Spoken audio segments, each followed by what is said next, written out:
नमस्कार दोस्तों, भारत एक सोच देख रहे हैं आप। दोस्तों, अखिलेश यादव यूपी के बाहर 3 राज्यों में विधानसभा चुनाव लड़ने जा रहे हैं। महाराष्ट्र, हरियाणा के बाद अब जम्मू कश्मीर में भी अखिलेश यादव अपने प्रत्याशी उतारने जा रहे हैं।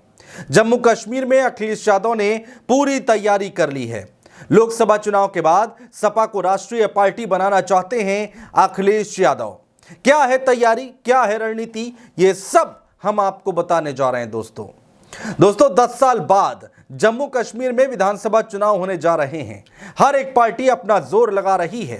कांग्रेस पार्टी नेशनल कॉन्फ्रेंस के साथ गठबंधन करके चुनाव लड़ रही है। नेशनल कॉन्फ्रेंस 51 सीटों पर चुनाव लड़ रही है और गठबंधन में 32 सीटें कांग्रेस के हिस्से में आई हैं। वहीं सीपीआईएम और पैंथर्स पार्टी भी गठबंधन के तहत एक सीट पर उम्मीदवार उतारेगी। इसी कड़ी में अखिलेश यादव भी पीछे नहीं है। दोस्तों, समाजवादी पार्टी कांग्रेस के साथ इंडिया ब्लॉक में शामिल है। यूपी का चुनाव एक साथ लड़ा है अखिलेश यादव और राहुल गांधी ने, लेकिन जम्मू कश्मीर चुनाव में दोनों सहयोगी आमने सामने नजर आ सकते हैं। अखिलेश यादव ने भी जम्मू कश्मीर में चुनावी बुगल फूंक दिया है। दोस्तों, अब सवाल यह उठता है कि अखिलेश यादव की रणनीति क्या है और कितनी सीटों पर अखिलेश यादव अपनी पार्टी के सिंबल पर उम्मीदवार उतारेंगे। दरअसल दोस्तों, समाजवादी पार्टी की नजर मुस्लिम बाहुल्य सीटों पर है, जहां पर अखिलेश यादव को उम्मीद है कि इन इलाकों में उनकी पार्टी काफी अच्छा प्रदर्शन कर सकती है। हरियाणा और महाराष्ट्र में चुनाव लड़ने का ऐलान कर चुकी है सपा और अब जम्मू कश्मीर के रण में उतरने की तैयारी में है। इसके लिए पार्टी नए सिरे से तैयारियों में जुट गई है। समाजवादी पार्टी प्रमुख अखिलेश यादव ने जियालाल शर्मा को जम्मू कश्मीर का प्रदेश अध्यक्ष बनाया है और अब जियालाल शर्मा की अगुवाई में जम्मू कश्मीर में पार्टी की रीलॉन्चिंग की गई है। यानी पार्टी को नए सिरे से तैयार किया जा रहा है। पार्टी के कैडर को नए सिरे से तैयार किया जा रहा है। जो पुराने कार्यकर्ता हैं उनको इकट्ठा किया जा रहा है।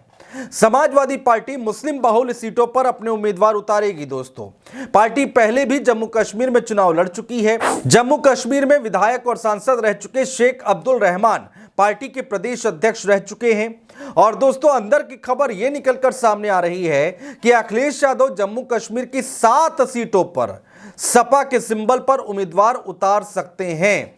तो 7 सीटें ऐसी हैं जो चिन्हित कर ली गई हैं समाजवादी पार्टी की तरफ से और उन 7 सीटों पर सपा के सिंबल पर उम्मीदवार उतारे जाएंगे। ऐसी अंदर की खबर निकलकर सामने आ रही है और इन सब के बीच में खबर यह है कि वो 7 सीटें मुस्लिम बहुल्य सीटें हैं, जहां पर अखिलेश यादव को अच्छी खासी उम्मीद है। दोस्तों, सपा जम्मू कश्मीर चुनाव में पहले भी किस्मत आजमा चुकी है।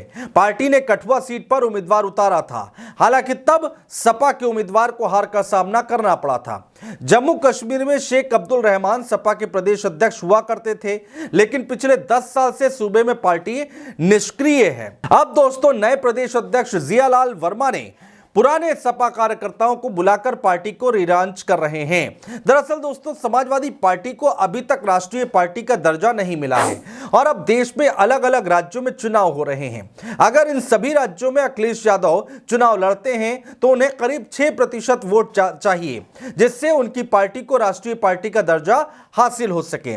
इसीलिए अखिलेश यादव पहले महाराष्ट्र में एक्टिव दिखाई दिए, उसके बाद हरियाणा की कई सीटों पर उम्मीदवार उतारने की बात निकलकर सामने आई और अब जम्मू कश्मीर में 7 सीटों पर प्रत्याशी उतारेंगे। ऐसी खबरें निकलकर सामने आ रही हैं। दरअसल दोस्तों, लोकसभा चुनाव के नतीजों से पहले हालात कुछ और थे, तस्वीर कुछ और थी, लेकिन जैसे ही नतीजे सामने आए वो अखिलेश यादव और समाजवादी पार्टी का आत्मविश्वास 7वें आसमान पर लेकर चले गए। शायद इसी का यह नतीजा है कि अखिलेश यादव हर राज्य में कुछ सीटों पर अपनी दावेदारी ठोक रहे हैं। बहुत शुक्रिया दोस्तों।